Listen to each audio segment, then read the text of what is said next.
السلام عليكم ورحمة الله وبركاته.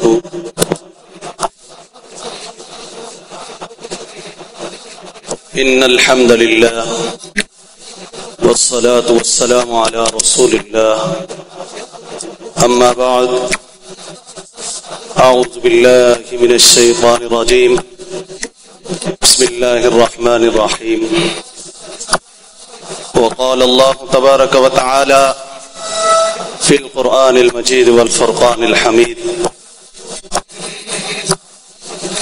يا أيها الذين آمنوا قوا أنفسكم وأهليكم نارا وقودها الناس والحجارة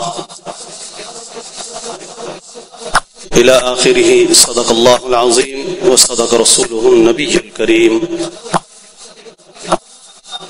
ونحن على ذلك لمن الشاهدين والشاكرين، والحمد لله رب العالمين.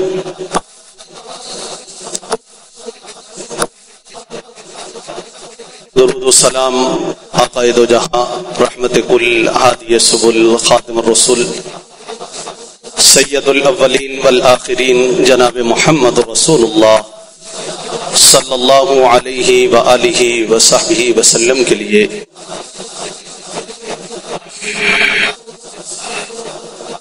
میں مشکور ہوں اپنے بھائی محترم جناب فیصل صاحب اور ابو خبیب بھائی کہ جن کے توسط سے آج آپ حضرات کے سامنے حاضری کا موقع ملا ہے. اللہ رب العزت سے دعا ہے کہ اللہ تبارک و تعالی ہمارا مل بیٹھنا، سنانا اللہ اپنی بارگاہ میں قبول و منظور فرمائے.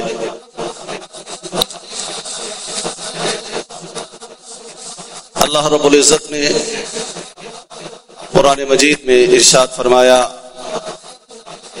یا ایھا الذین آمنوا، اے ایمان والو، قوا انفسکم واہلیکم نارا وقودها الناس والحجارہ. اللہ رب العزت فرماتے ہیں کہ بچاؤ اپنے آپ کو، اپنے اہل کو، اپنے اہل خانہ کو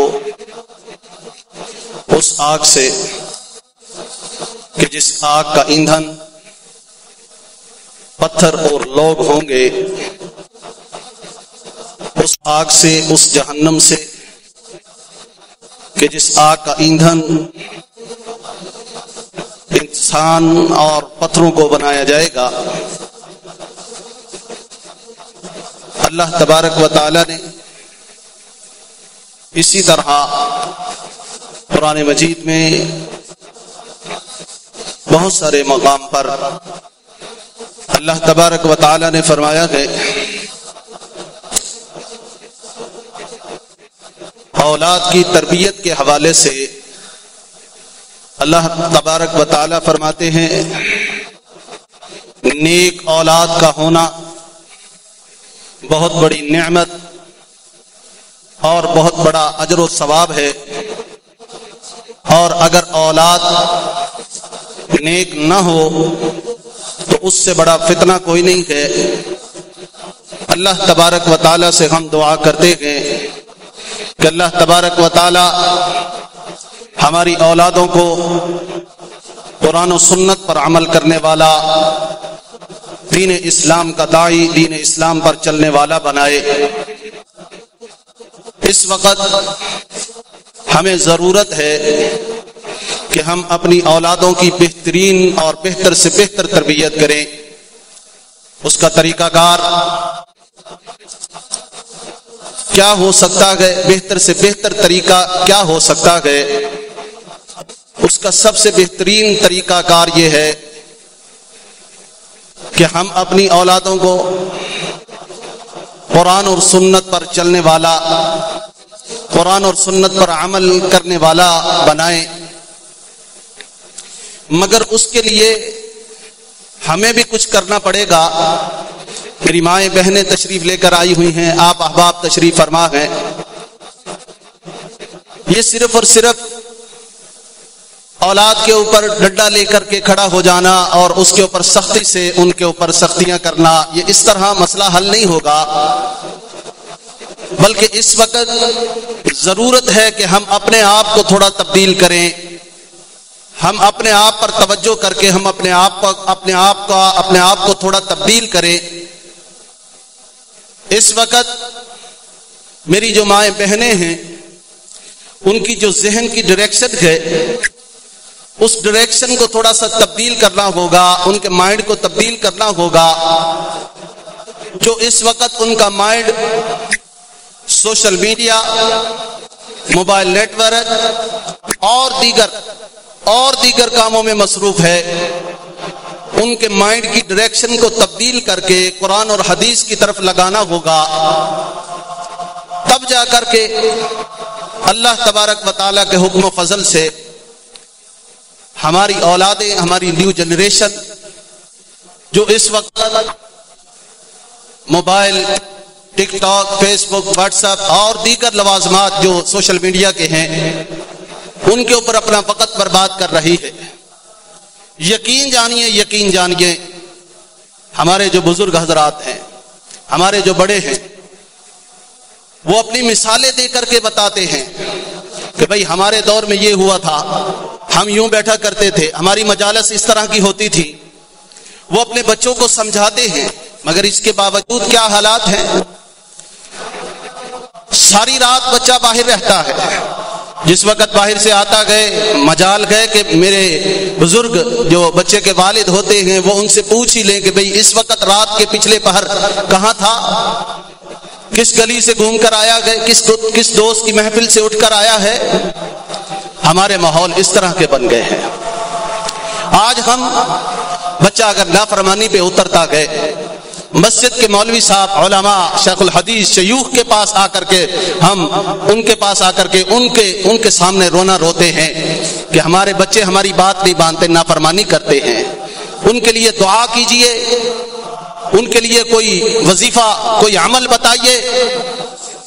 آج ہم یہ تو کرتے ہیں، دعا بھی کرتے ہیں۔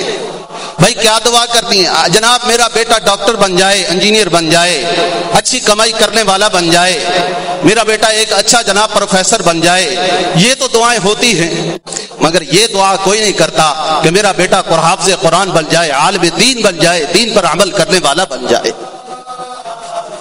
اللہ اکبر، اللہ اکبر۔ یہ تو معاملات ہیں۔ آج ہماری مائیں بہنیں اپنے بچوں کو دودھ پلاتی ہیں، موبائل، نیٹ ورک، ہر معاملات اپنے ساتھ ساتھ ہوتے ہیں۔ پہلی جو ہماری جس طرح کے نبی علیہ الصلوۃ والسلام کی ازواج مطہرات ہیں، امہات المؤمنین ہیں، حضرت مائشہ صدیقہ رضی اللہ تعالی عنہا اور حضرت سیدہ خدیجہ رضی اللہ تعالی عنہا، صلوات اللہ علیہا، سلام اللہ علیہا، حضرت خدیجہ رضی اللہ تعالی عنہا، اور اسی طرح دیگر ازواج مطہرات جو ام المؤمنین ہیں، جو کائنات کے مومنوں کی مائیں ہیں، اگر ان سے ہم اس طرح کی باتیں لے کر کے ان پر عمل پیرا ہو جائیں، صحیح معنوں میں ان کی باتوں پر عمل کرنے والے بن جائیں، تو یقین جانیے ہمارے معاملات بھی درست ہو جائیں اور ہماری اولادیں بھی اللہ کے فرمان پر چلنے والے بن جائیں، اور اسی طرح اللہ تبارک و تعالیٰ کے احکام پر عمل پیرا ہونے والے بن جائیں۔ یہ معاملات اگر ہم ان سے سیکھ لیں تو، مگر آج کس سے سیکھا جاتا ہے؟ کہاں سے لیے جاتے ہیں مسائل سیکھنے کے لیے؟ اللہ اکبر، بیان کرنے کو دل نہیں کرتا۔ یقین جانے اس طرح کے احوال ہے، کیا بیان کریں؟ اللہ اکبر، اللہ اکبر۔ اللہ تبارک و تعالی ہمیں صحیح معنوں میں قرآن و سنت پر عمل کرنے والا بنائے۔ یقین جانے اسی طرح کے ماحول ہیں، اسی طرح کے ہمارے کالج اور یونیورسٹیوں کے ماحول ہیں۔ اللہ تبارک و تعالیٰ سے دعا ہے کہ اللہ تبارک و تعالیٰ ہمیں صحیح معنوں میں قرآن و سنت والا بنائے اور اس پر عمل کرنے والا بنائے۔ میرے محترم بھائی فیصل بھائی فرما رہے تھے قرآن مجید کی آیات مبارکہ تلاوت کر دیجئے گا۔ میں انشاءاللہ ہر طرح حاضر ہوں۔ اللہ رب العزت سے دعا ہے کہ اللہ تبارک و تعالیٰ ہمارا سننا سنانا اللہ قبول و منظور فرمائے۔